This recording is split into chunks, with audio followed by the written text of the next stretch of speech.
What's up guys, it's Jughead here, just a down-to-earth guy, trying to bring you some down-to-earth content. Welcome back to my Let's Watch One Piece series.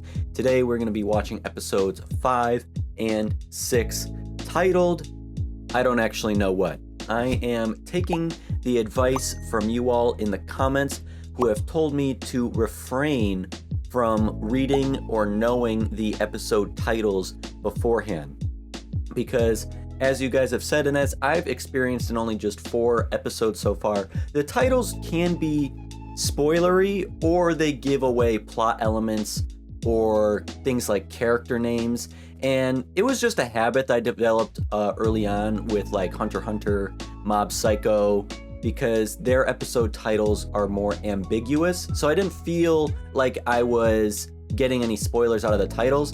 But something out of like 80s and 90s animes that I found is that like Naruto, One Piece, Dragon Ball, that the episode titles can be quite spoilery. So for those and for One Piece specifically here, I am refraining from actually reading the titles beforehand, only when I have to create them when I'm editing and putting them into my videos itself, and I have to create the animations for them. But I don't know what this episode title is. I don't know, and I'm not going to know for the rest of the series because I don't want to know character names. I don't want to know what's going to happen in the episodes. Just taking your advice, I want to say that here.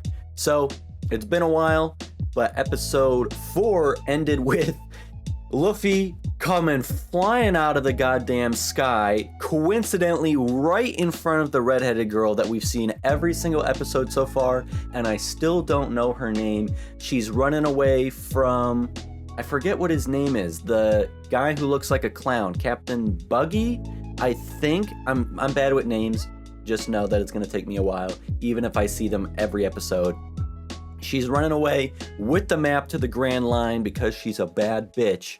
And the bird carrying Luffy just says, yeah, I don't want you no more. Drops him and he lands smack dab 5 feet in front of her face like a hailing comet. And everybody's like, how the hell did this kid survive that? But they don't know our man's is a rubber person. So I'm excited to see. Are we going to finally see this girl join the crew? Or is she that much of an individual, independent girl that she's just out for her own means? She's just all about herself. She isn't about teamwork or helping out another person, doesn't care about anybody else, doesn't care about Luffy. So she's going to either just ignore him, turn him in, and I don't know how it's going to be. Is she going to be some like tsundere girl where she's very cold right off the bat, but then as we get to know her as viewers and as our characters get to know her, as we see her through the eyes of the characters, that she's going to start to warm up? I don't know. I feel like she's just going to be cold right off the bat, but we'll see. Just like Gon and Hunter x Hunter, I feel like Luffy has a good way of winning people over, even though he is also only really out for himself too. But we will see. No more talking on me. Let's just get into episodes 5 and 6. I know that's what y'all are here for, not me rambling on in the intros. I can ramble on in the discussions. In the intros, dude, let's just go. So I will see you in 5 seconds. So One Piece episode 5 in 3, 2, 1. Let's watch, shall we? Picking up right where we left off. There's Luffy coming crashing down like a goddamn meteor. I love the sound in this show too. They do such a good job with the sound design. Just like, man, that was a pretty neat experience I had. Here, now, a terrifying, mysterious power, Captain Buggy the Clown Pirate. See, now I get to learn what the episode's gonna be about. I guess right off the bat, I guess. Maybe I learn about it anyways. I don't know. Oh! Hey, is she playing? Oh, yep, I was about to say. Like, that cutesy little face right there with the big eyes. She knows what she's doing. They're all yours. I'm out of here. Oh, that was a mistake. Not only you punched him in the face, but you made him lose his hat.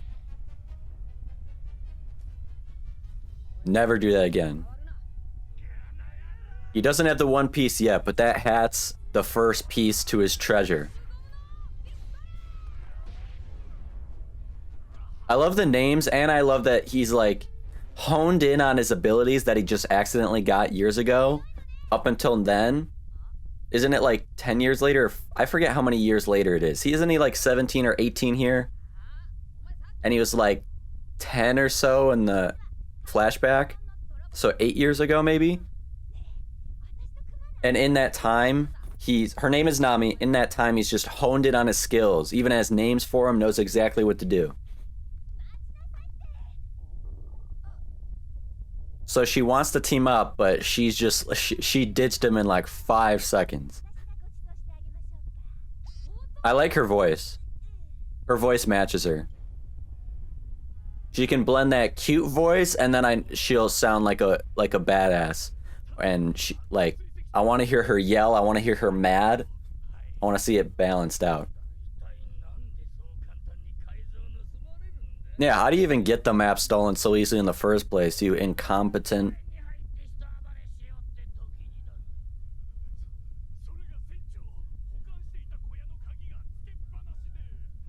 Who chooses to dress like a clown? Why is that gonna be your moniker or something? Why is that gonna be your persona?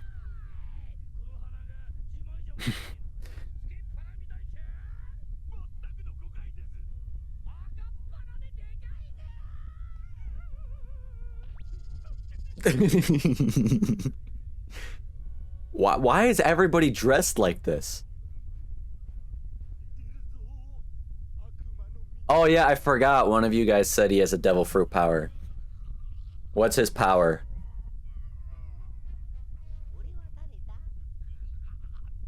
Is this motherfucker Darth Vader? He's using the Force. Force choking him.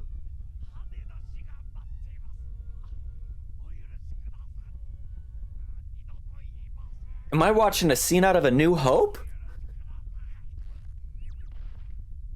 That's his power.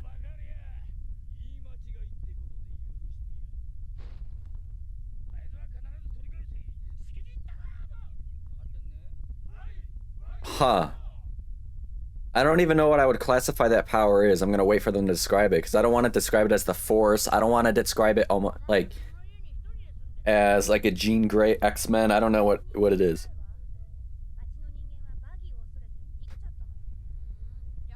So she did treat him to some food. I'm a thief who only steals from pirates. So there are morals in this show, in a sense. Earn 100 million berries, no matter what it's. Hey, join the crew. 100 million berries isn't gonna make a dent in the One Piece if you take that. He's interested in that. Yep. I was gonna say, you need to fill out every role, and she sounds like a perfect navigator. It's a win-win situation. She don't like she don't like pirates.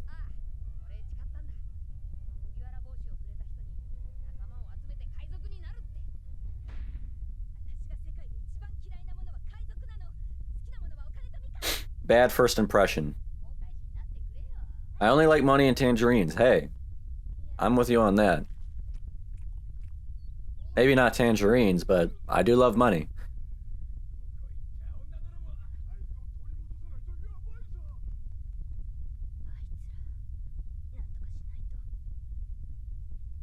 I'm very interested in her character development.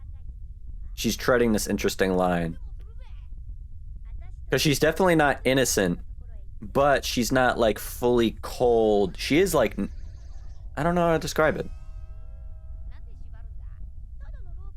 Ah, she's gonna turn him in. I predicted it in a sense. Is she gonna turn them in? Because she's only out for herself or what?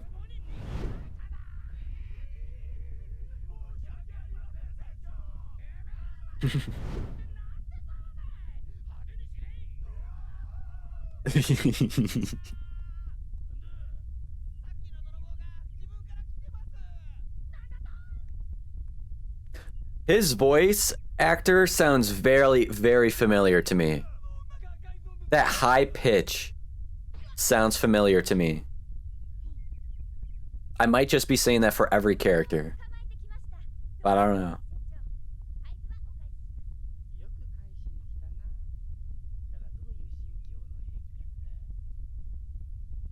I mean, you could look stupid or dressed up as a pirate, but he does look kind of badass.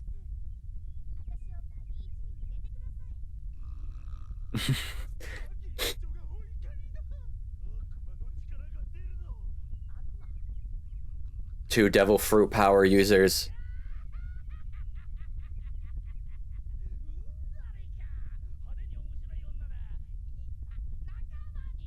Well, that was easy.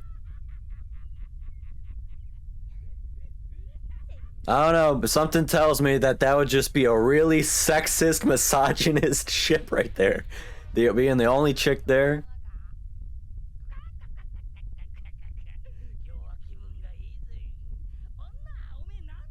They don't know he's a rubber person. Can he also contort himself? Like, could he easily slip out of those ropes and just slip through the between the bars of the cage?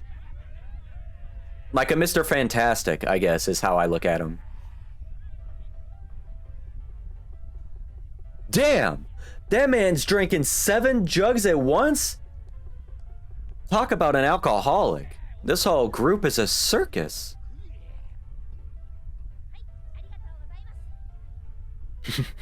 That sinister look on her face. I love her. She's a badass. Kind of like how I love the characters who don't take themselves too seriously. She's the girl that plays the innocent card, but really, she's just... She's got 200 IQ up here.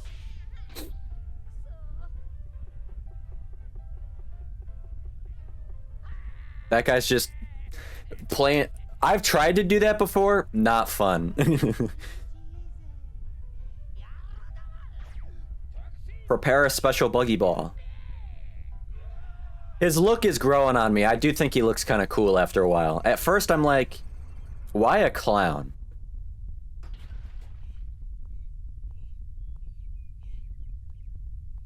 Man, the old subtly racist looking art, you're forced to look past. It's like that in Dragon Ball, like that here. The might of the buggy ball. Let's see this. This better not be anticlimactic. Are you gonna destroy a fucking house? You're not just a house, you're blowing... Dude.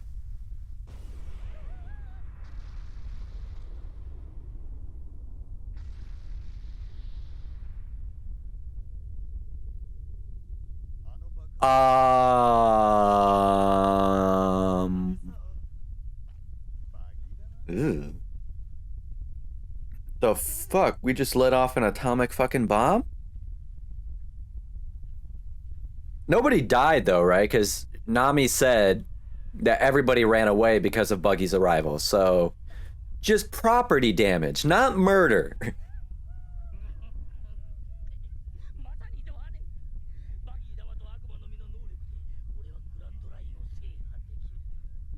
Wait, so did he influence that?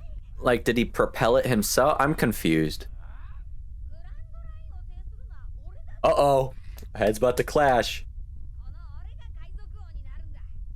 I love this, like, sinister, like, white noise in the background.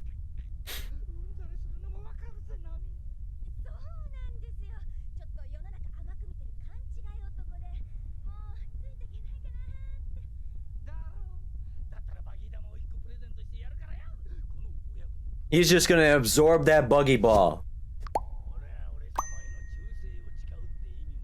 She doesn't know how Luffy survived yet. Oh, prove your loyalty to me by watching your boss fucking die.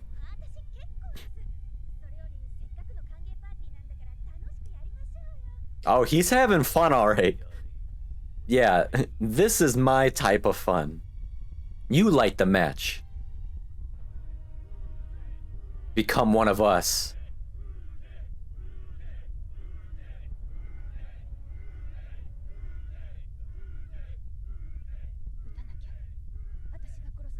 Yeah, you stuck in between a rock and a hard place, girl.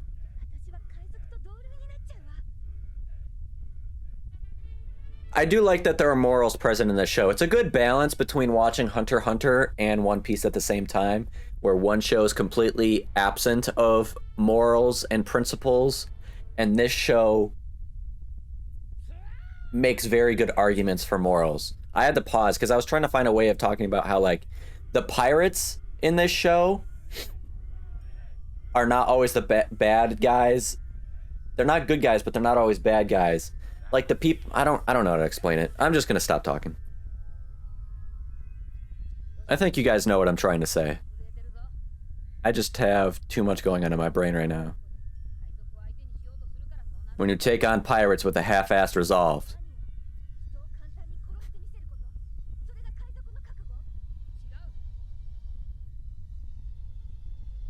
You have to do something. Hell yeah.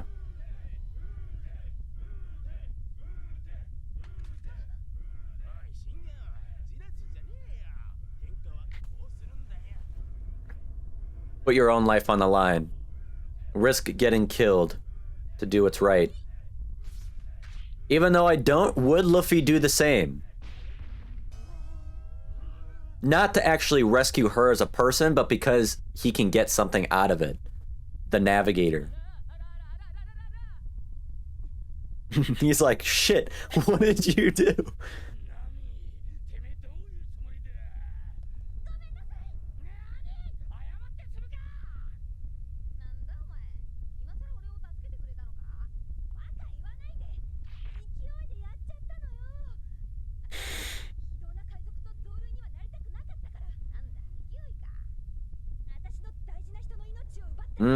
So now we know a motive, right? First episode getting introduced to her. I already have the motive. Or one of her... a deep character development that we're gonna see.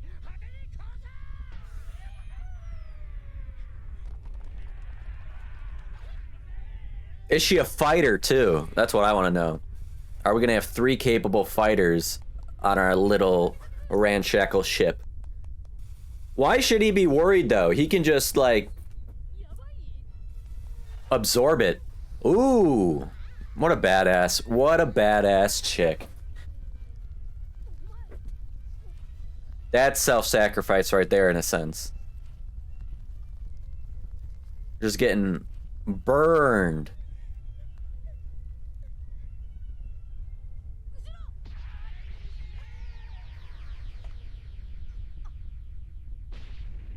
Is that Zoro? I saw green. I saw green, so is that Zoro? Hell yeah! That hair. Oh yeah. Triple sword style. Oh no, he's got one sheathed. He's just going double-handed now.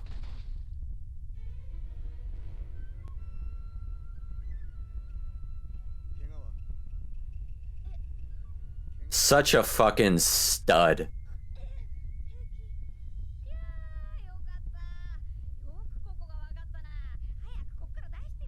What do you mean how you find us? Just follow the path of destruction back to its origin. Oh yeah, they know Zoro's name. I forgot. Everybody knows him. Pirate Hunter, she's gonna like him. Pirate Hunter.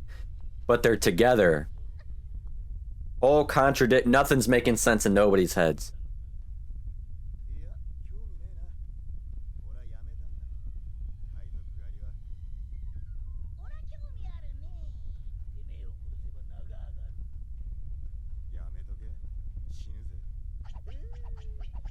It would, but you won't. Just that sigh, just like, you fucking fool. Like, why won't motherfuckers listen to me?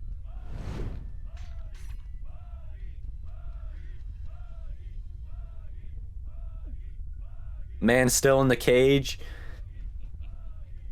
The Buggy can't die here. He seems like too fledged out of a character to just die.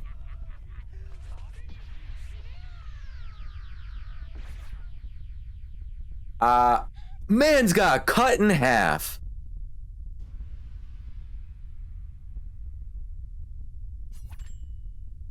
What the fuck was... There's no bone, no blood, no nothing. What is he made out of? He ain't dead.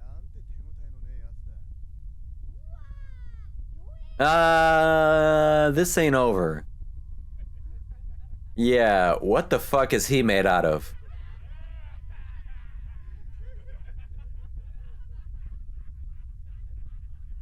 That just looked like you tore a piece of Play-Doh off.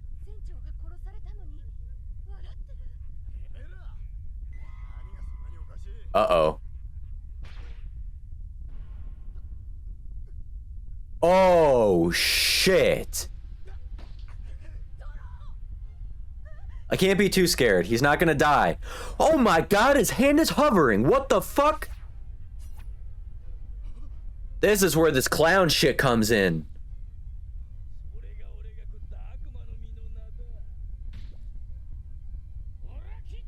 Wait, I want to go back for a second. I didn't read that. This is what...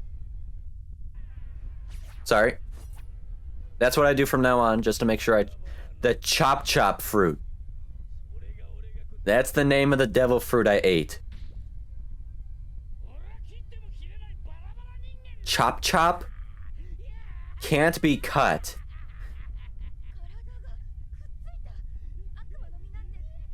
Huh.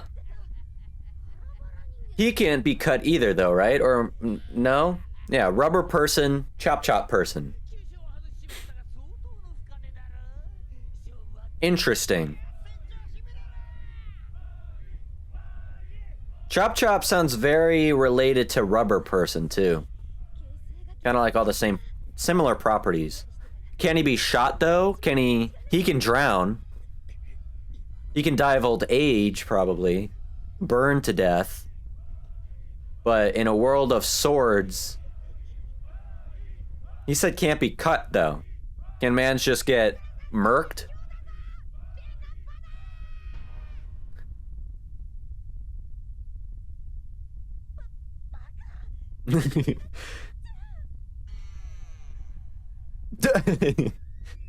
What did you just insulted his nose. Isn't that a fake nose, though?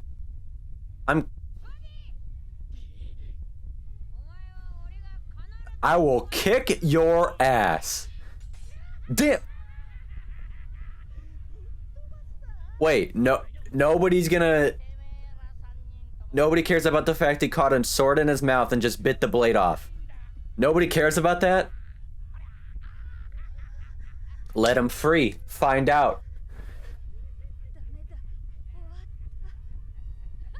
Nobody cares about the fact he caught a sword in his mouth and just crunched that shit like a potato chip.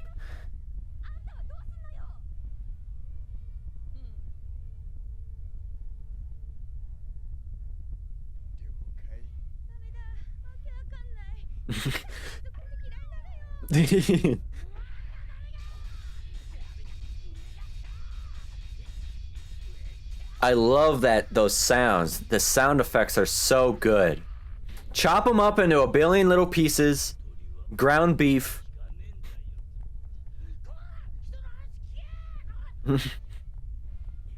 Blow his ass to smither fucking reens. Man, he's been putting in work at the gym. Light that match. Now she ain't worried at all.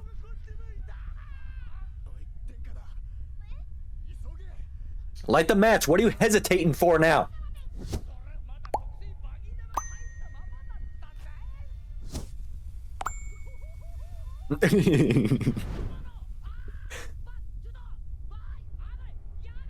I love that look. Man's just gonna have a hole in his chest or what? To be continued. God damn it. Good thing we watched 2 episodes, I guess. Okay, I ain't wasting no time getting to episode 6 here. I want to pick up right where we left off right away. I want to see what's about to happen now that we blew off that buggy ball right towards Buggy's direction. We got Zoro with a gash in his side. We got Luffy in a cage. We got Nami just don't know what to do because her morals are conflicted. Even though she's still a bad bitch, we don't know what's going to happen. But I ain't wasting no more time. 3, 2, 1, let's play. In a situation like this, I am interested to see more into the character development sides of hero versus, I don't know what word to describe opposite of hero. Because some people told me don't call Luffy a hero because of a quote that's probably in the show. They said, like, if a hero has a bunch of meat, they would share it with everyone, but Luffy would keep it all to himself. Luffy likes heroes, but he would never be one. So if the roles were switched here, what would Luffy do?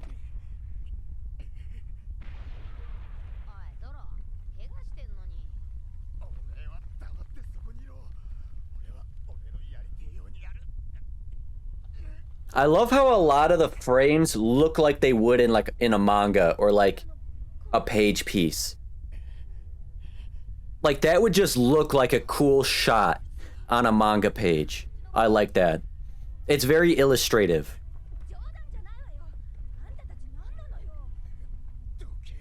We're pirates, but get the old idea of pirates out of your head. We're a brotherhood over here. God damn, this guy's a fucking badass. Desperate situation. Beast Tamer Mohji versus Luffy. Like, can I call Zoro a hero? I'm also told not to call him a hero. Because he's kind of only out for himself too. He said that too. He will always have his best interest at heart, which is becoming the best swordsman in the world. Because he's a man of honor. And Luffy saved him, so he has to save him. But would Luffy do that? Declaration of war. So he's gonna be a main antagonist? Who the fuck are you?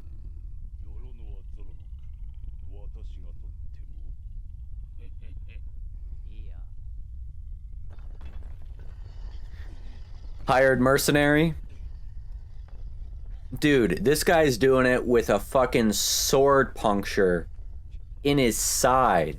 Like, kidney shot. He didn't hit any vital organs. I forgot that he said that. I was about to say, like, dude, your kidney's there. Like, how are you not hit an organ? But you're gonna survive, obviously, so that'll be a pretty nice battle scar to have. Kind of show off the ladies, like, yo, check this out.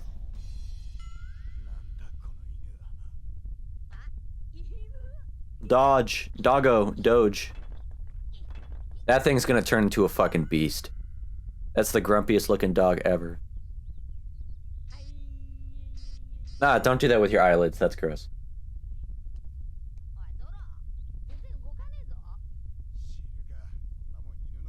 Where'd Nami go?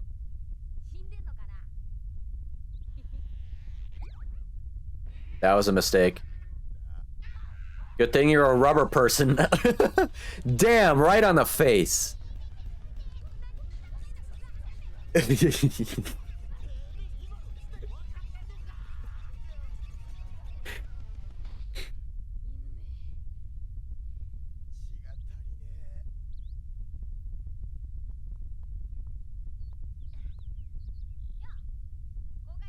up, Ma?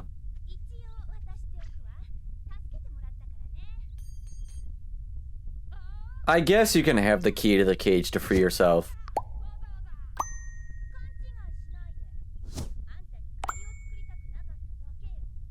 See, he's not that genuine, or is she just playing that off to be cool? Everybody seems out for themselves, but you just conveniently come together to pursue the same goal. Which maybe isn't that what most people do? Damn, that reminded me of like Homer and Bart Simpson. There's the beast tamer, right?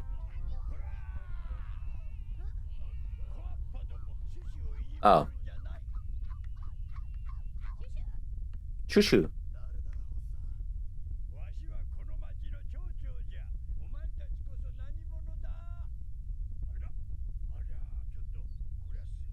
Yeah, can we patch him up?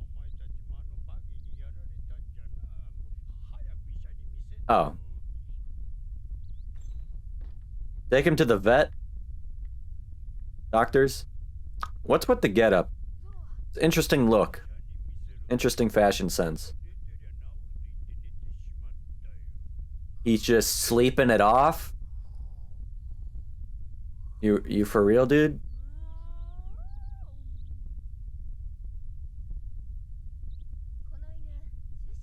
Shushu. He's very well trained.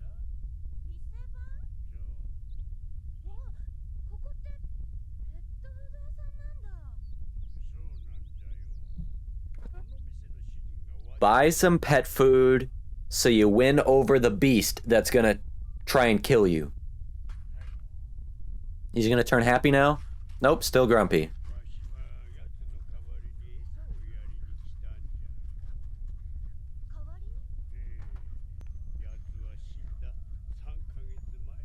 Well, that's sad.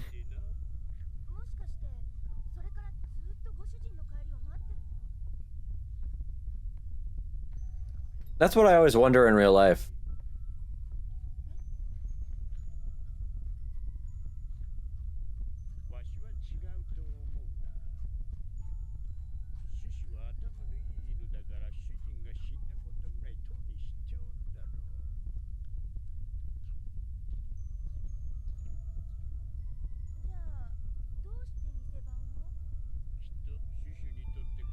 Yep, it's the only remaining memory he has of his owner. He wants to protect it, guard it. Yep.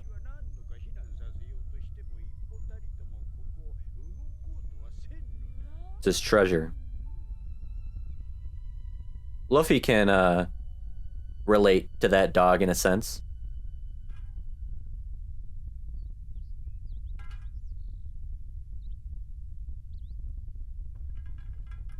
Oh shit. Oh, we about to get Shushu versus big ass beast.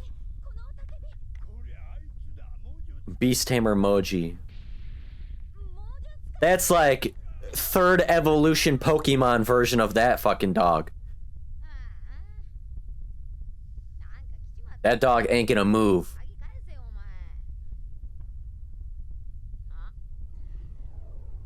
God damn.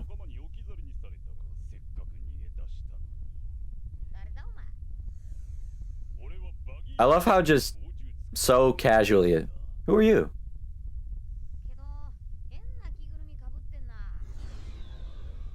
Damn.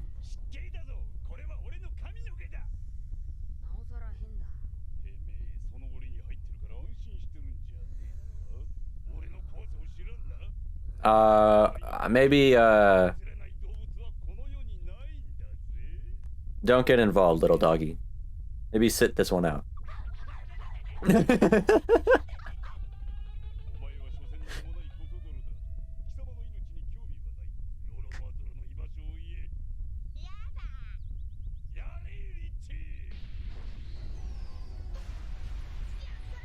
Now he's free. Don't need that key no more. Shit. Dude, there's gonna be nothing left of this town.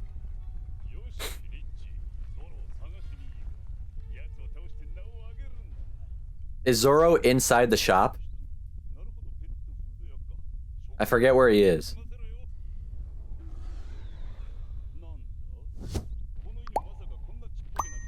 Hey, don't call him pathetic. Don't be an ass. I'd say this isn't even an even fight. I like how one is an actual roar, and the dog's voice is literally just a voice actor going woof.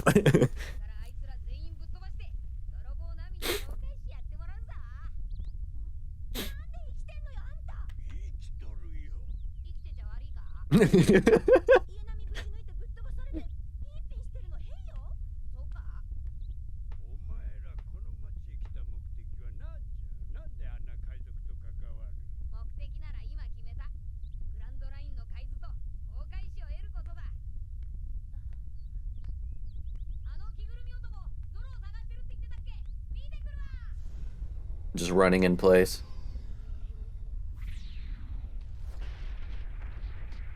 Disrespect. I'm mad now. I'm pissed. I'm pissed. I feel for the dog so much right now. They really have me emotionally invested in a cartoon dog.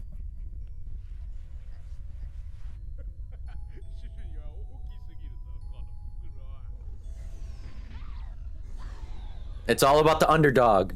One of my favorite cartoons. That's what this dog is reminding me of right now.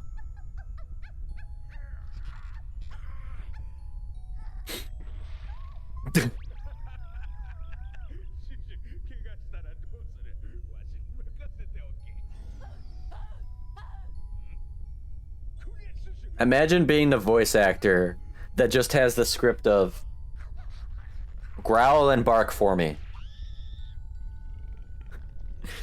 This dog's getting fucked up. He's all bloody and fucked up. If this dog dies, I'm gonna be so ambivalent. Happy that maybe he gets to return to his owner, but sad because a fucking dog died and I'm not mentally ready for that.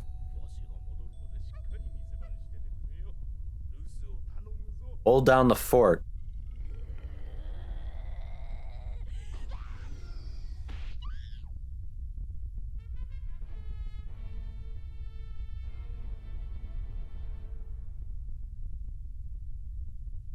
I just saw dog blood splatter. What am I watching? I'm so pissed. I'm so upset right now.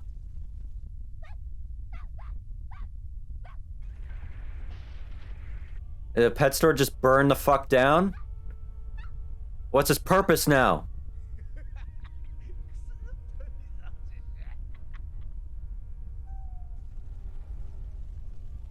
It's just up in flames. The treasure is destroyed. Wow. I'm really emotionally compromised because of this dog. Duo up with the dog. Defeat this asshole and this lion.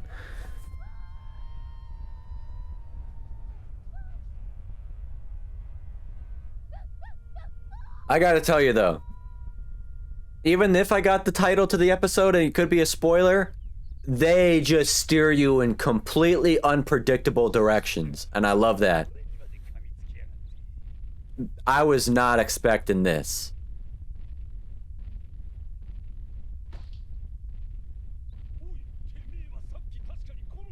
You thought wrong, bitch.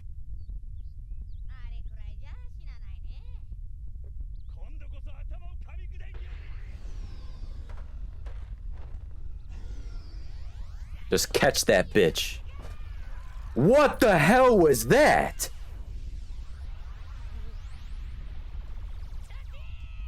Wow. Yeah, fuck that dog up. I don't care if this dog dies or this lion. I don't give a shit about that thing. Yeah, I got a devil fruit power, bitch. You messing with the wrong one. Yeah. You done fucked up today.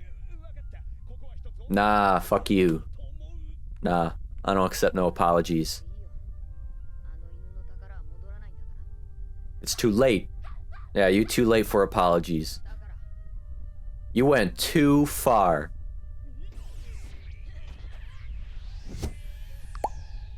I love Luffy, man. I love it.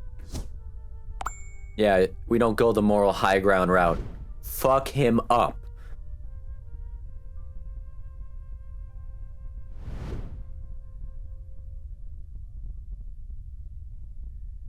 That dog's broken.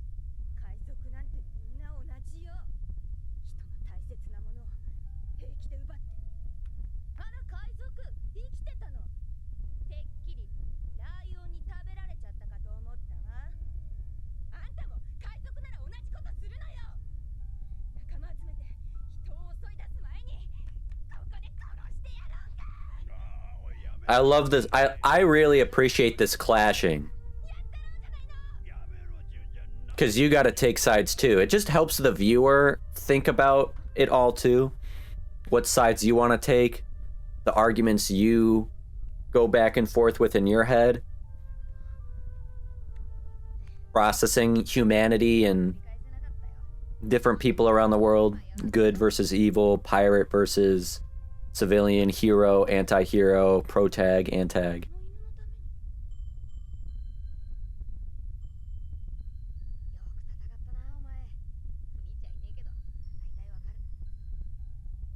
That's a good shot right there. I love that. He fought for that dog's sake.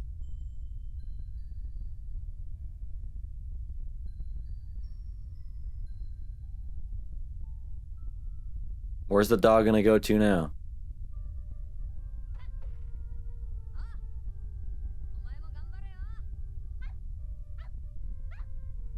Go to live off the rest of his days? What do you do now?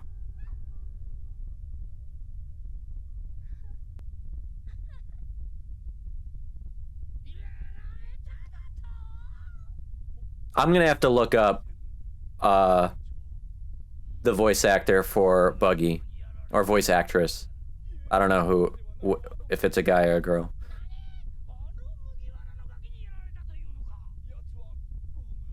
Why does that sound like... Why does he sound like Pilaf from Dragon Ball?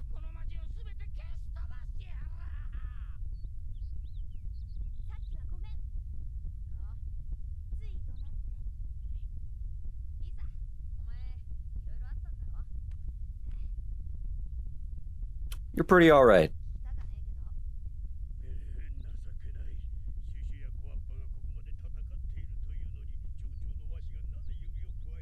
Yeah, you got this fucking armor on like you're coming straight out of like level -5 in Skyrim.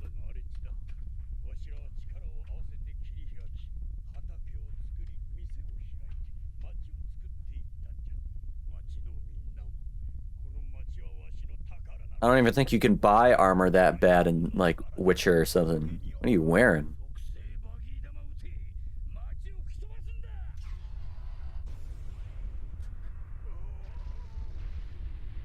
Shit.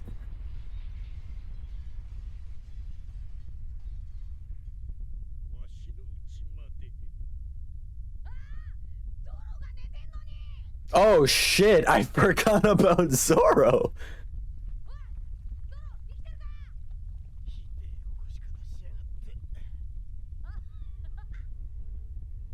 Okay, now how is he not dead? These guys are unbelievable.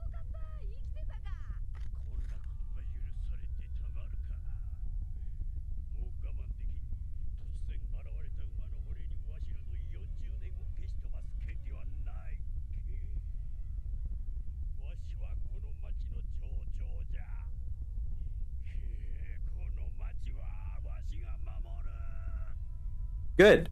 Do your job.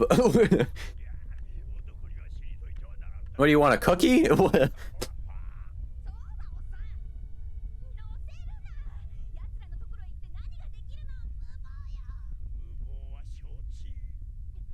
resolve is to risk your own life. That's what it's all about.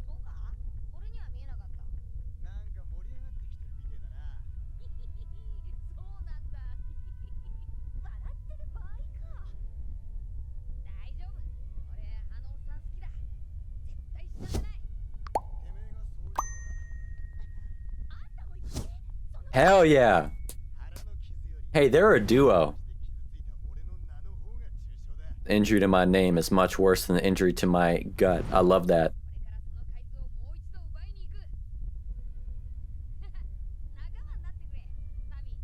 See, I love this dynamic. They're not heroes. They don't want to be, yet they're admiral nonetheless.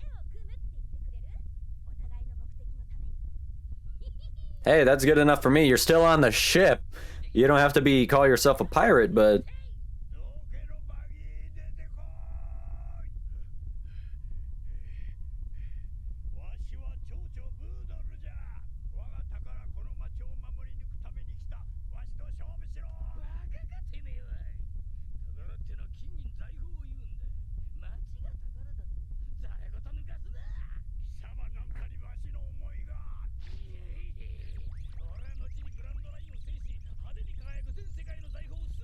Is he using his Darth Vader powers?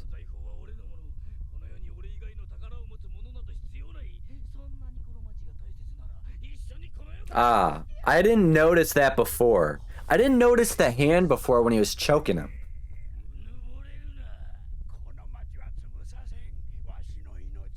Yep, the resolve is risking your own life. That's real heroism.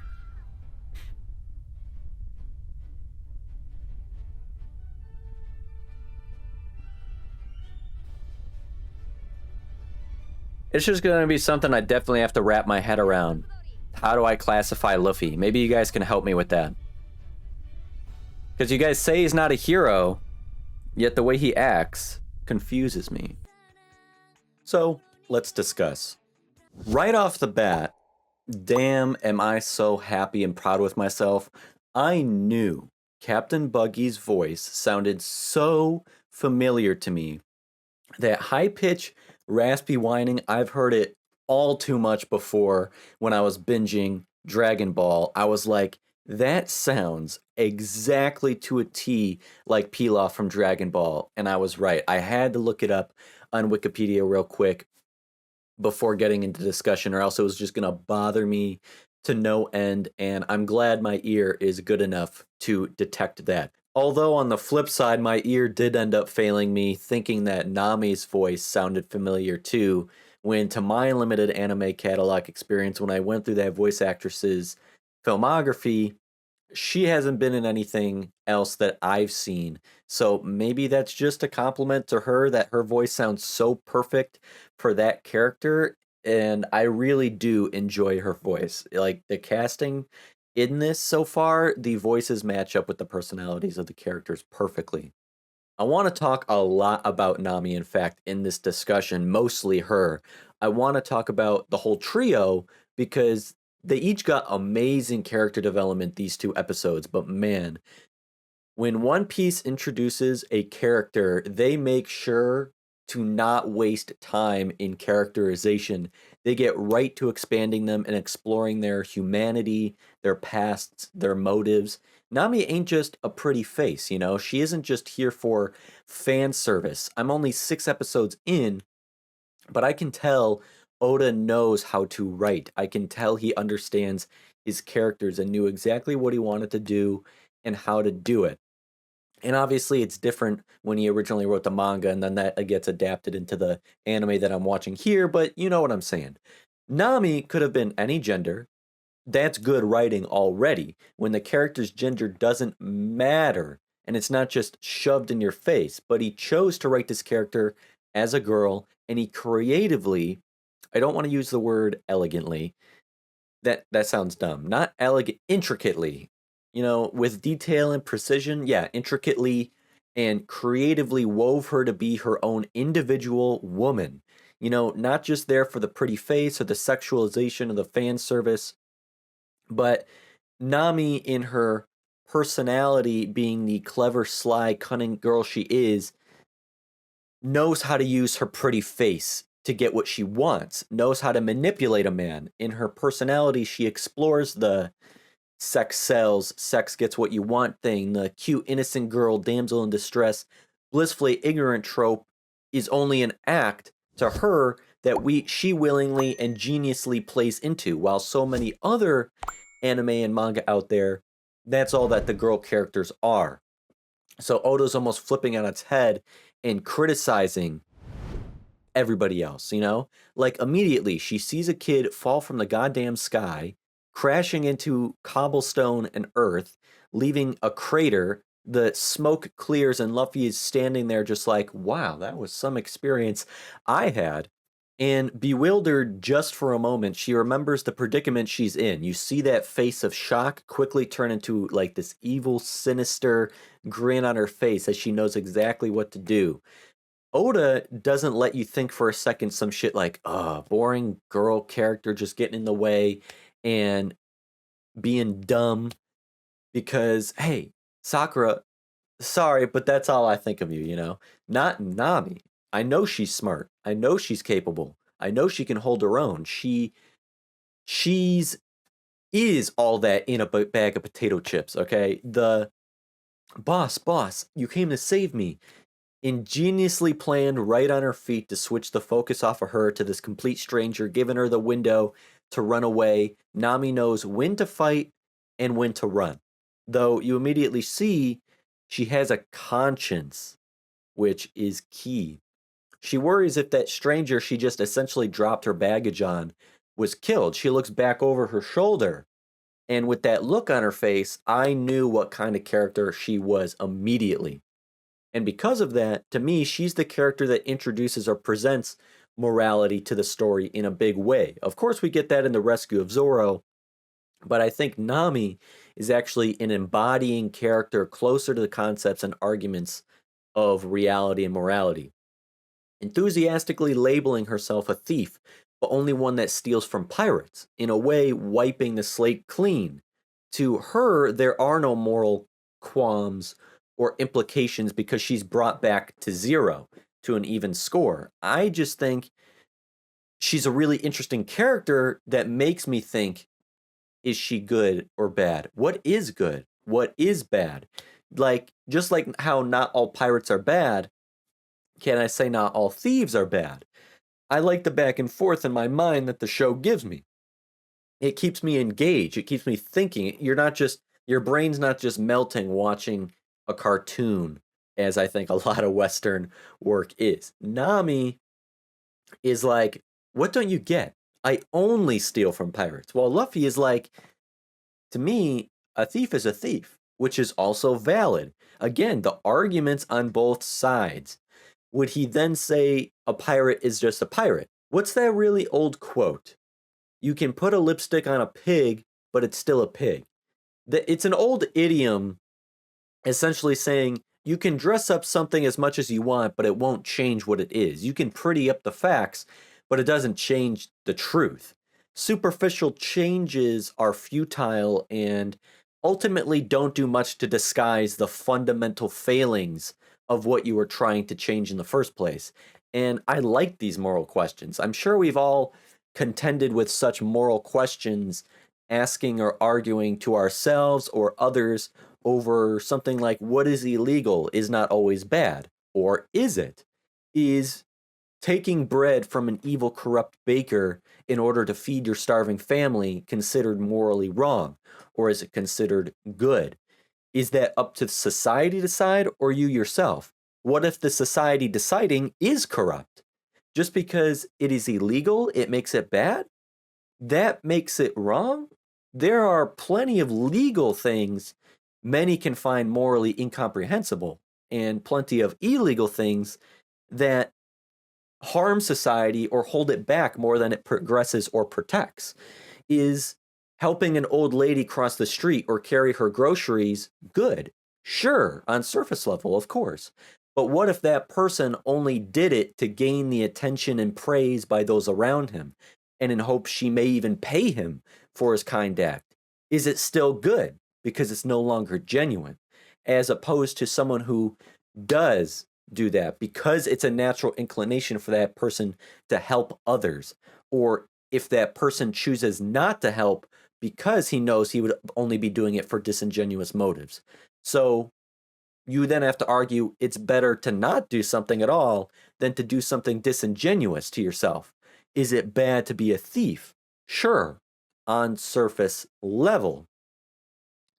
But what if that thief sets a personal condition with themselves, a moral judgment they made that justifies their acts, that they only steal from pirates, from the bad guys who steal from anyone and everyone and give nothing in return?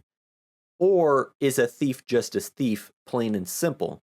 Nami steals a map to the Grand Line from a man who literally blew up like half the town just for fun with a buggy ball, and seeks the Grand Line along with his devil fruit power to be practically invincible and impossible to defeat and just have the world under his boot.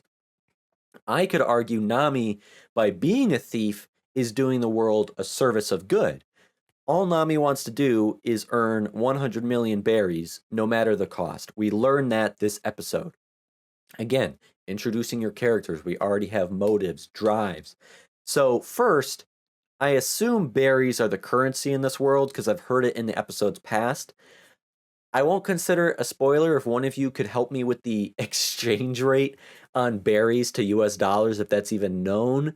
I'd want to know the US dollar equivalency exchange value of 100 million berries so I can understand more the economy of the world and just how grand her goal is, the stakes, because I remember in Hunter x Hunter when Gon and Killua were at Heaven's Arena and Killua was talking about earning 300 million zenny by the time he was 8 years old. I was mind blown. But then people in my comments told me, yeah, that's still a decent chunk of change. But it's nowhere, it's not $300 million, not to burst your bubble or anything. It's just that your perception is skewed. It's not worth that much at all. So is 100 million berries still a shit ton? I'd like to know because it would help me understand Nami and the scope of her goals, and she says no matter the cost. That will fit in nicely with Luffy and Zoro. Hey, I almost caught myself. My brain. That will fit in nicely with Luffy and Zoro. Zoro wants to become the greatest swordsman and will let nothing and nobody get in his way of that. And Luffy, we know, is willing to die in his pursuit for the One Piece and title of Pirate King. So when you compare crews, Luffy is growing a crew with immense drive and ambition, literally wanting to either be the best or stop at nothing to pursue those goals, which obviously can lead to troubles and stuff. But I think of Shanks' crew, who is like a brotherhood. But do those people hold the same individual ambitions? Kind of the argument between individuality or the betterment of the group, utilitarianism. A rising tide raises all ships. I'm rich if my brothers are rich. We all eat at the table. I eat when they eat, I'd rather be a millionaire surrounded by my millionaire friends, split the pot, than be a billionaire with no one, Like, we're a family. That's how I see Shanks' crew, where Luffy's crew, albeit it's still very early on, and we're nowhere near to assembling his full crew, is assembling individuals, a host of possible other main pro tags, but just come together only because it's easier and you can feed off and use each other and maybe just dump each other later on. Obviously, pros and cons to both sides, and I'm super early in the series, so everything I say really don't mean shit in the grand scheme of 1,000 episodes when I've only accomplished 6 episodes. And what is that? 0.06% or even less than that? 0.006? I don't feel like doing math right now. But back to Nami, no matter what it takes, that statement in and of itself is challenged. She is challenged this entire time, these entire episodes, her entire introduction, and therefore we are too, because we're seeing a lot through her eyes. She's challenged, leaving Luffy behind when they first encountered each other. She's intellectually challenged by Luffy, and she's challenged by Buggy, who head-on challenges her, no matter what it takes sentiment. She's so confident in a statement like that. Put your money where your mouth is. I'm going to challenge you in that. She's willing to join Buggy's crew as a means to infiltrate, possibly get closer to the Grand Line and her goals, despite hating nothing more than pirates. But she finds herself in between a rock and a hard place. Do I stoop low enough to the level of pirate and kill, or risk being killed? 100 million berries, no matter what. No matter killing or no matter being killed. Luffy surprised me with that quote he said. Again, that down-to-earth guy that he is doesn't take himself too seriously. He may not want to be a hero. He doesn't care about being a hero, maybe. He just does what he does. He just is what he is. He may just not really care how he's judged, but he knows how he wants to be. He knows the qualities of being strong. And yeah, some of those qualities bleed over into heroism, but that ain't him. Your hands are shaking. That's what happens when you go up against pirates with half-assed resolve. The resolve to put your own life on the line. It really goes to show that while Nami may look down on pirates, she may think she's better than them, and pirates are scum, but hey, They are about that life. They put their lives on the line every moment. If you can't match that energy, you're doomed. For Luffy to know this, he has to have been there. He has to have experienced this. And we know he has. I don't know about the events in his life between the flashback and the present, but I do know his earliest example of putting his own life on the line for Shanks and his crew against those bandits. And if you can't make difficult decisions, you aren't ready for this world. This was really cool to see out of Luffy, who is tied up and locked in a cage, trying to tell the girl who can save him or kill him to just make up her mind already and do it with 100% resolve. You hate pirates? Well, damn it. Stand up to them. Don't be a pussy. You want your 100 million berries at any cost? Then put your damn life at stake, or else you'll never reach that goal. I don't really know what Luffy was expecting, though. He seemed shocked when Nami pulled out the Noibu, that stick of hers, and started fucking up some clowns. Like, again, this chick is not only a cunning infiltrator, navigator, spy, but also a kick-ass fighter. This chick's a dream girl. Like, what the fuck? She's a babe. She's a badass. Best of all fucking worlds right here, okay? Like, what the fuck, man? Masashi Kishimoto couldn't read just a little bit of One Piece manga before writing a dog shit character like Sakura. Like, instead of taking inspiration, Mans was just like, nah, I'm gonna do the exact opposite of this Oda genius, just banking off the quality of the male cast and the jutsu power system being cool. Fuck the female characters. Like, man, it just blows my mind even more now that I've been introduced to Nami in full. But like I was saying, did Luffy not think Nami was actually going to try and rescue him? Was he like thinking in his own eyes? Did he want her to have the resolve to light the match? I guess maybe knowing that he would survive and he wants to see someone put their life at stake for their goals just like he always does. I would like if someone would be down to enlighten me a bit and maybe extrapolate this sequence that I'm talking about just to get in the mind of Luffy with a bit more understanding. I would really appreciate that if you share in your own words your analysis or interpretation of that. And it's just that I couldn't help but wonder if the roles were switched, how would Luffy act? What would he do? I was pretty much flat out told, don't call Luffy a hero. If a hero had a bunch of meat, they would share it with everyone. Luffy would keep it all to himself. Now, I'm guessing that's a quote from the manga or the anime. I don't know whether to consider that a spoiler or not, but I saw that multiple times in the comments of my previous episodes. But I guess know now not to think of Luffy as a hero, I guess, even though I want to attribute heroic qualities onto him. And I don't want to meta watch the show and change my own perspective or opinion off some quote somebody told me that I haven't heard yet myself. But I can't really help but have that in my mind now, so there's that. We've seen Luffy rescue Zoro before, who was a complete stranger to him, so what's to say he wouldn't try to rescue Nami had she been the one locked in the cage?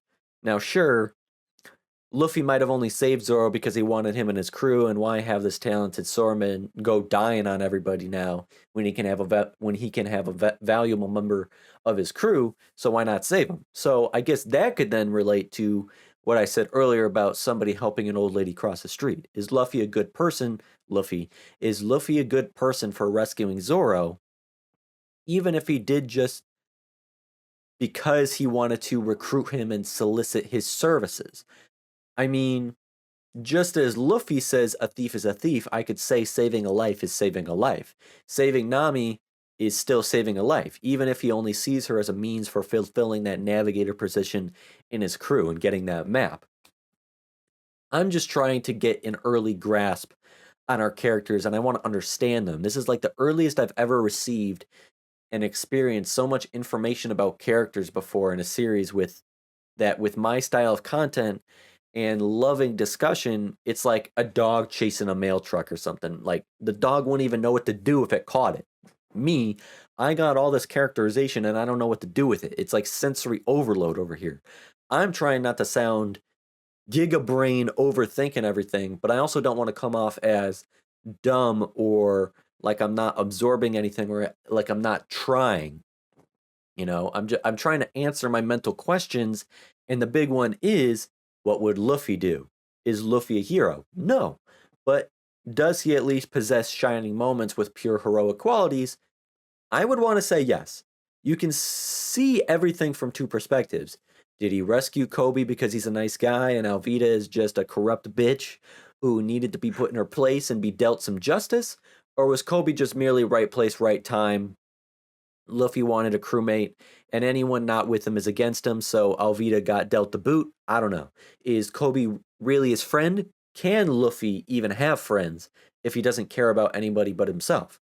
Does he care about others? Because heroes care about others, but I'm told he's not a hero. And you have to care about your friends, or else that's a direct contradiction to friendship in the first place. Did Luffy help out Kobe as a friend to friend, or because he didn't need Luffy anymore? Or, I mean, because he didn't need Kobe anymore. I'm just going back in time to episode 1 and trying to amalgamate, whatever word you want to use, to create like a character profile like I'm the fucking CIA, FBI or something. Psychoanalyzing our characters like a stalker. But then it's like, it doesn't just stop at Luffy. My man Zoro, with a blade gash in his fucking side, been putting in work, getting his money's worth at Export Fitness. Man's been lifting weights. I gained so much respect for this man. He skyrocketed well into first place and beyond as my favorite character when he just power lifted that entire goddamn concrete steel barred cage with Luffy in it, after also lifting that cannon, rescuing Luffy. Holy shit, that was badass, okay? Is this a hero? Is Zoro a hero? Or does he too only portray the qualities of a hero in moments such as these? Zoro leaves Nami almost speechless apart from one question. Why would you go that far? You're a pirate.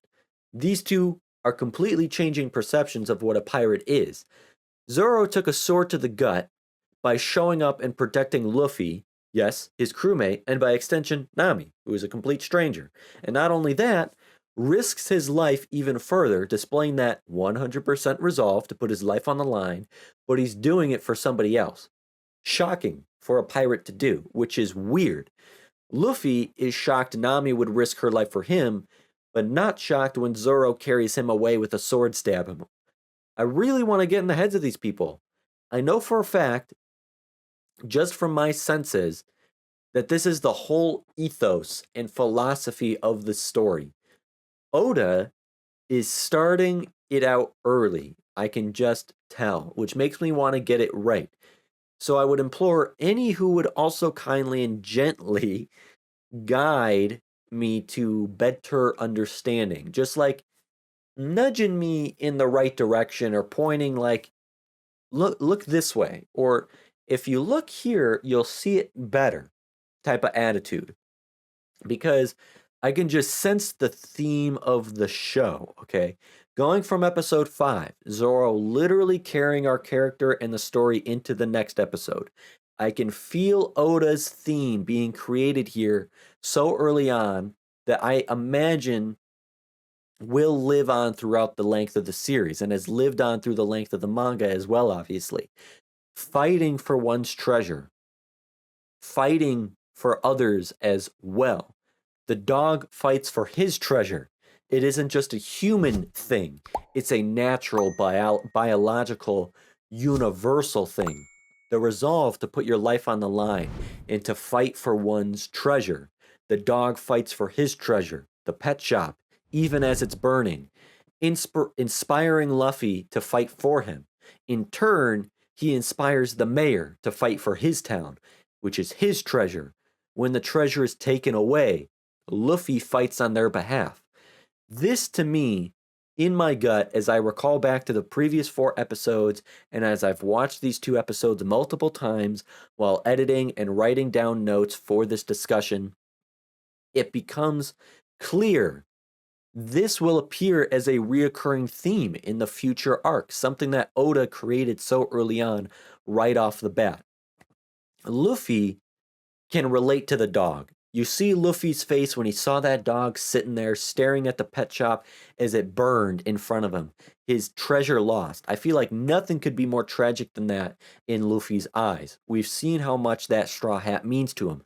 That is one of his treasures. If that got destroyed or even disrespected, you would see Luffy struggle to not only break, but as he also unleashes hell, fury, and wrath upon the one who did that.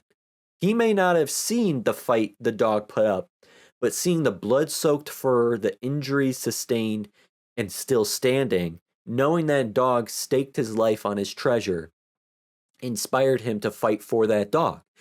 I can tell this is something Luffy greatly respects and admires. Luffy is not a hero, but he does fight for justice when he sees fit. He fights when he has to, not when he wants to. And it's up to him when it's like, I have to do this. I have to fight. It goes into the quote later on that I'll say later, that is probably the biggest quote of this entire thing. I can see Robin Hood, Rorschach from Watchmen or Batman, even Hisoka-esque from Hunter x Hunter in him. I can see those qualities, blending good and bad into an even gray, and gray characters are my favorite. Luffy lives by his own private creed, his own esoteric compass only he can read and navigate, a moral language only his tongue can speak. Like he told Nami, he just figured out his purpose. His purpose is ever changing like the wind. His purpose became defeating that lion tamer and saving Zoro. He lives in the moment, and so does his purpose. His purpose is as malleable and rubber-like as he is. As Nami realizes, Luffy fought that beast for the dog's sake. When that treasure was taken away, despite the resolve the dog had, and Luffy could do something about it, he does. This inspired the mayor to protect the town and people he serves. As he called it, his own treasure he cannot let be taken away from him. Nami tries to prevent this old man from going, but as the mayor says, he completely understands what he is doing. It is indeed reckless, but he does not care. Sometimes there are fights a man cannot run from. That is the quote I'm talking about. That is the takeaway piece from this mini arc right here, this mini event. And it goes hand in hand with Luffy, that I fight when I have to, not when I want to. And it's up to him to decide when he has to. When you have to is when there are fights that a man cannot run from. And that is fighting for that dog's sake, beating that lion in the lion tamer or the beast tamer, and then going after the mayor to protect him too. That is Luffy's ethos. We see Luffy enthusiastically agree in that statement. Just like with the dog, he sees the mayor's 100% resolve in risking his own life for his treasure and respects this most about a person. He likes the mayor because of this. Therefore, he will not allow him to die. Buggy fires another Buggy Ball, destroying more of the town, the mayor's treasure, even his own home, and chooses to fight for him just like he did the dog. His purpose has changed yet again. This is what it is now. This is a fight I cannot run from. To defeat Buggy and steal that map back, Zoro joins, because to him, the damage to his body is nothing compared to the damage to his name. He must restore himself. Each of them put their goals first. Luffy cares about that map and the Grand Line. Zoro cares about his reputation as a swordsman. That will always come first, but they can kill two birds with one stone along the way. They are doing what they want. They are doing what they have to do.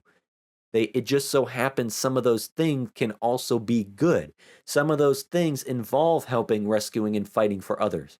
If Luffy didn't like the mayor or the dog, if they didn't show that same resolve, if they didn't possess those qualities that Luffy obviously respects and admires, he would not help them because he wouldn't want to. It wouldn't then become something he has to do. It wouldn't then become a fight he cannot run from. And Luffy only does what he wants.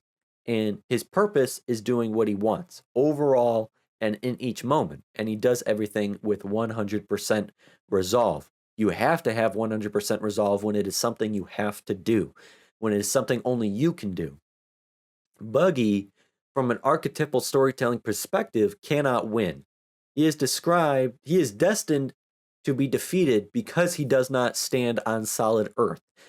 Harry defeats Voldemort because he has what his enemy could never have or know of. Obi-Wan defeated Anakin because he wasn't the one clouded by the hatred imbued by the dark side. Luke defeats Palpatine because of his father's redemption back to the prevailing light side of the Force. Frodo destroys the ring because he has what the ring could never provide. David beats Goliath because he is fighting for a just cause. Simba reclaims the throne of Pride Rock as it is something greater than just himself. Neo, in sacrificing his life for the freedom of humanity, becomes the one. Peter Parker understands that with great power comes great responsibility. Buggy's treasure is merely diamonds, jewels, money, influence, power. While we've seen the treasures our protagonists fight for and fight to defend are much more than that. Nami fights with the memory and for the sake of a loved one's death at the hands of pirates and her 1 million buried treasure that probably connects with that. Luffy fights to fulfill the promise he made to Shanks years ago and for the sake of becoming the pirate king. Zoro fights for the sake to be the greatest swordsman in the world and stay true to whatever words and promises shared with that girl we saw in his flashbacks.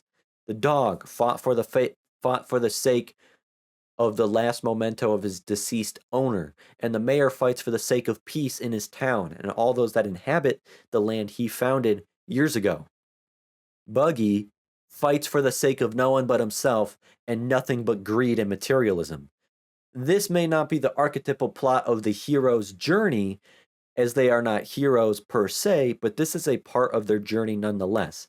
And while I do expect a tangible treasure at the end of this very long rainbow that has yet to be reached and yet to exist, there is no doubt the journey itself lends to the intangible treasures impossible to find on the Grand Line, but only on the way instead. Buggy is also a really cool first main antagonist.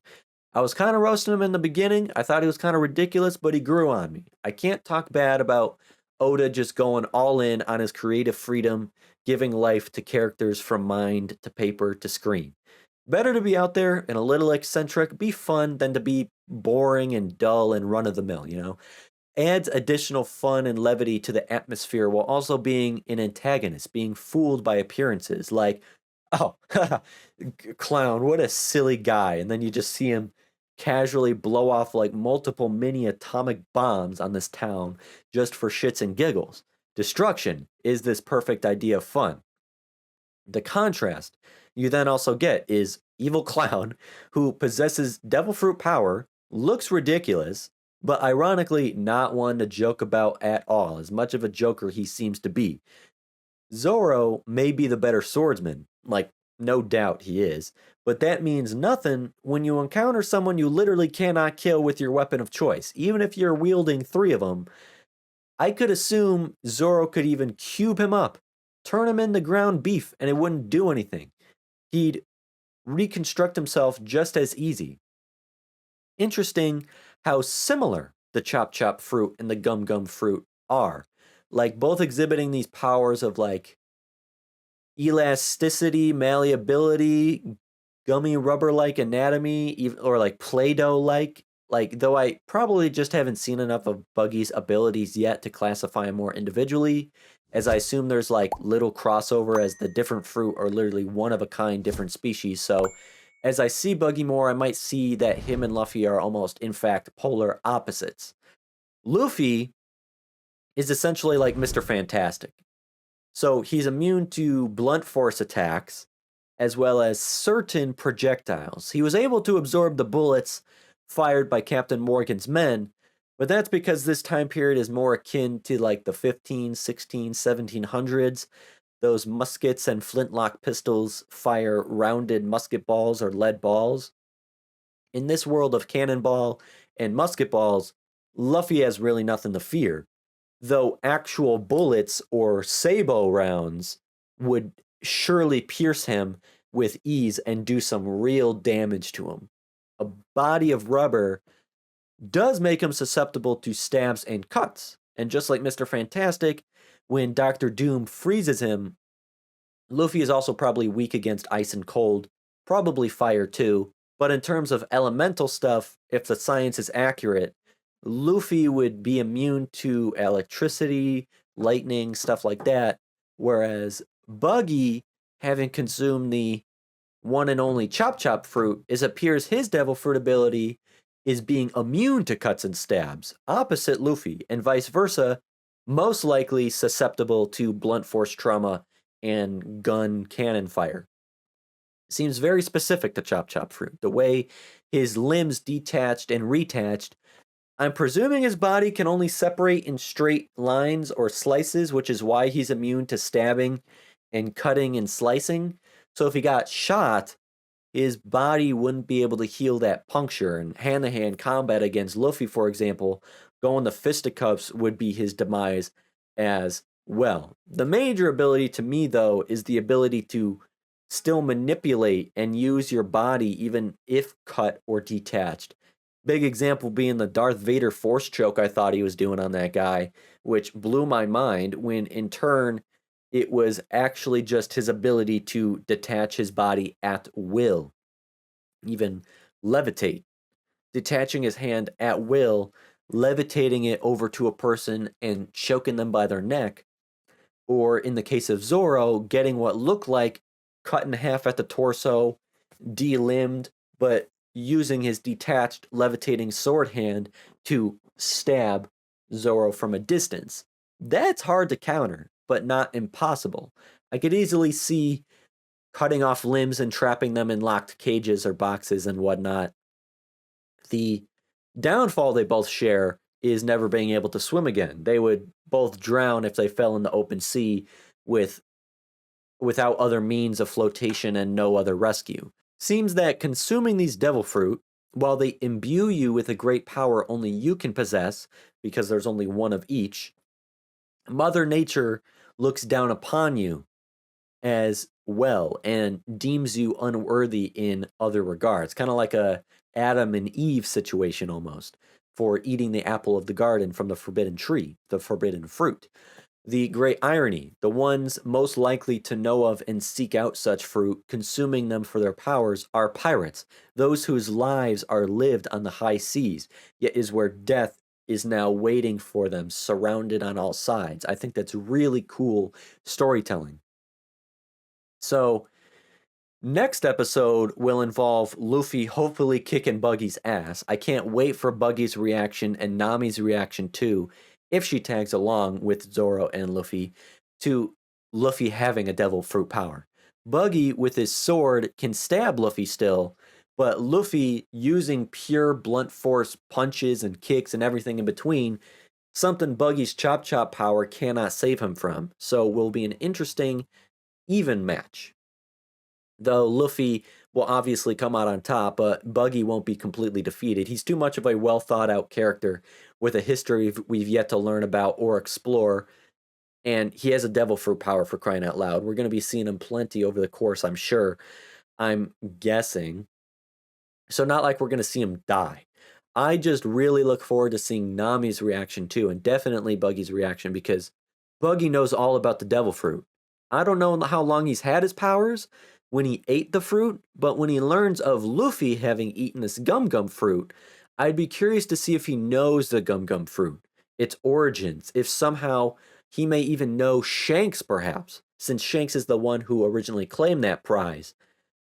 That was 10 years ago or so. I have a feeling these different captains on the high seas have to know about each other, either in conflict or perhaps once allies before Roger's death or afterwards. And then the search for the One Piece caused falling outs or everybody going their separate ways. Like Shanks got his devil fruit, Buggy got his devil fruit, somebody else got theirs, etc., etc. I don't know. I just have to guess the devil fruit, being as esoteric as they are most likely discovered, or most likely to be discovered by the experienced pirates who have been out on the seas for years. so I can get any lore or interesting dialogue next episodes, that would be dope. Otherwise, I'm happy to be waiting and continue theorizing. Then we'll get our map back. Nami doesn't want to be a pirate, but is willing to at least team up with Luffy and Zoro as they all share intertwined goals that they can benefit from one another. Though, I see her becoming a member of the crew once she realizes not all pirates are the same. Maybe. Nami will be their navigator, map in hand. What I really want to see, and what I think will happen, Nami is such a badass chick. I don't think it stops here. 100 million berries is a low goal to have for a character like Nami. Oda is not just stopping there with that low goal. The Grand Line is mysterious, dangerous, uncharted territory probably. Otherwise, it wouldn't be as intimidating and exotic as it is. Considering people are fighting over a map that only leads you to the Grand Line, safe to say there has never been maps made of the Grand Line itself. Nami is confident in her navigating abilities. She is better than most. She told Luffy that. Her goals have to be on par with the others, or that makes her less of an interesting character. It does her an injustice, you know? Like Oda did all this work just to let her down as a character. Luffy wants to be Pirate King. Zoro wants to be the world's greatest swordsman. Nami, 100 million berries? It's not evenly distributed. You gotta bring her up. And as we've kind of started to learn, materialism ain't everything. Money and diamonds and jewels ain't all that. In fact, ain't all that. It's about your legacy, what you carve out for yourself. It's about your name. Nami, to reach her fullest potential, will come to pursue higher goals. And I say this just presuming I know how Oda thinks or would write a character. I can tell he knows how to write characters. He's already made such a badass girl. I don't think he would just stop there. A kid pirate trying to become Pirate King, a master swordsman trying to become the greatest in the world, a talented navigator evolving to brilliant cartographer, devoted to mapping out the Grand Line herself, the first and only to map out the entire world. That is a goal worthy of a character like Nami, a goal worthy of being alongside those she's in company with, a goal fit for this crew, a goal fit to be on this ship. She wants to find the Grand Line so bad. The only ones chasing a map are going to be the ones confident they can read it and follow it. Yet all the map is a map to find the Grand Line, not a map of the Grand Line. And as it's likely never been done or attempted before, that is her journey. Way more impactful than chasing money. I can only hope for the story to go this direction because it would be so dope. A rising tide raises all ships, so evenly great characters raises the quality of the entire story with as few shortcomings as possible. Plus, I would just find it even more hilarious how much deeper I get to bury a character like Sakura into the ground when I have characters like Nami here, Nobara from JJK to compare, and just how much greater they continue to become. But really, I try so hard with these analyses and discussions. I'm not batting 1,000 by no means when it comes to my theories, but the ones I really try on, the ones I really try hard on, like I think you underestimate sometimes just how much time I put into rewatching episodes and preparing for these discussions, the notes that I write. Some theories I am way more confident than others. I have high hopes and predictions for Nami. She's a bad bitch. She is awesome. I'm so pleased with how our introductions to our characters truly serve to showcase them, and Oda writes them so that they bask in the spotlight. Those are true introductions. The build-up over the previous 4 episodes, not even knowing what the hell this girl's name was, it paid off very well. Also, just the fact you can write an episode about a guard dog so well that I actually get emotionally compromised and anxious and sad for an animated cartoon make-believe dog. That just solidifies the writing and storytelling and emotional intelligence of this story. Like, bro, last thing I was expecting going into this episode 6 was heartbreak over a dog. But damn it, Oda took me there. Part of me was like, damn, my ass really gonna be crying when the true emotional stuff arrives. My tears are gonna get caught in 1080p for all to see. Hey, that rhymed, which hey, I'll take that as a means of a perfect place to call it the end, because I really don't have much else to say after that. So, if you enjoyed the video, hitting the like button to let me know is awesome. Better yet, 60% of you watching my videos are not subscribed. We're going up, but if you haven't already, subscribe to my channel to stay in the loop. Keep the conversation going down in the comments below, where this community can grow and connect even more. And if you want to support me and get early access alongside exclusive content in return, you can always join Jughead's Journey over on my Patreon. Having said all that, and with that said, so long, farewell, until next time, thank you, stay happy, and I hope you have a good one. Peace.